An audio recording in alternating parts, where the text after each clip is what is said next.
we'll see how to integrate definite integrals directly using the scientific calculator. This integration using scientific calculator will be divided into three categories. The first category is when you have a function f of x between the limits a and b are integers. That is, we don't have anything like pi by 2, pi, 2 pi. And the resultant of integration, let's say it is g of x, which has to be substituted with a and b for x, the upper limit minus the lower limit, and c is the constant of integration. Now the first case, we are taking a and b are integers, and it could be any function. We'll see two examples. So the first example is x square, which has to be integrated between the limits minus 2 by 2. Only definite integrals can be integrated in the calculator. And irrespective of the function, whether it is in x or t, the calculator supports only x. So firstly, we have to set the calculator to radian mode.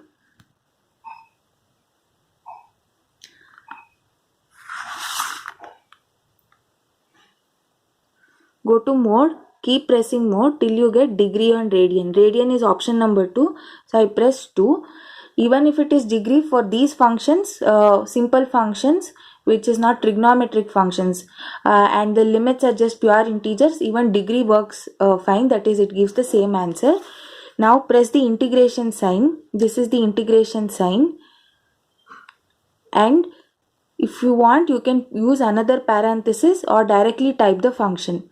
Now the function is x square. The variable is x by default in the calculator, irrespective of whether the function here is f of x or f of t or whatever it is.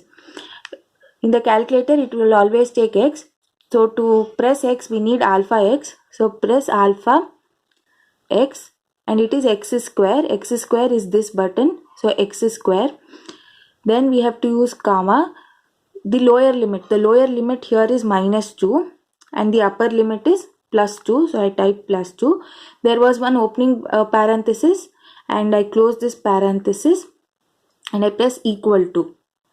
Sometimes it takes time to give the answer. It is 5.33, which is same when we integrate manually also. If you want, we can also convert this to fraction. Here it is giving a mixed fraction 5 1 by 3, which is nothing but 16 by 3. And we'll take one more example. Now the function is in t, whether the function is in t, x, y, but the calculator will take only x. Now again I press the integration sign. If I want to feed the function, if it's a complex function, then I can use one more parenthesis, and here I type my equation. Instead of 1 by t, here I'll be taking 1 divided by alpha x, and close the parenthesis that we have opened, comma, the lower limit is 1, comma, the upper limit is 3, and close the parenthesis, the starting parenthesis, and press equal to. So 1.0986 is the answer. Now if we do the same thing in degree also, for algebraic equations where the limits are pure integers, the answer doesn't change. Now the calculator is in degree mode, D. Now it is the same equation. Even if it is a function of t, y, calculator will take only x, alpha x, and I press equal to, I get the same answer. But now whether the calculator is in degree or the radian mode, I am changing it to radian mode. It is better to be in radian mode for integration. Now I change the equation to, in terms of y, say alpha y, which is 1 divided by alpha y, close the parenthesis, comma, the limits are 1 and 3, lower limit, comma, upper limit. Either I get a math error or I always get 0. So let's try with the first example. The first example, it is x square.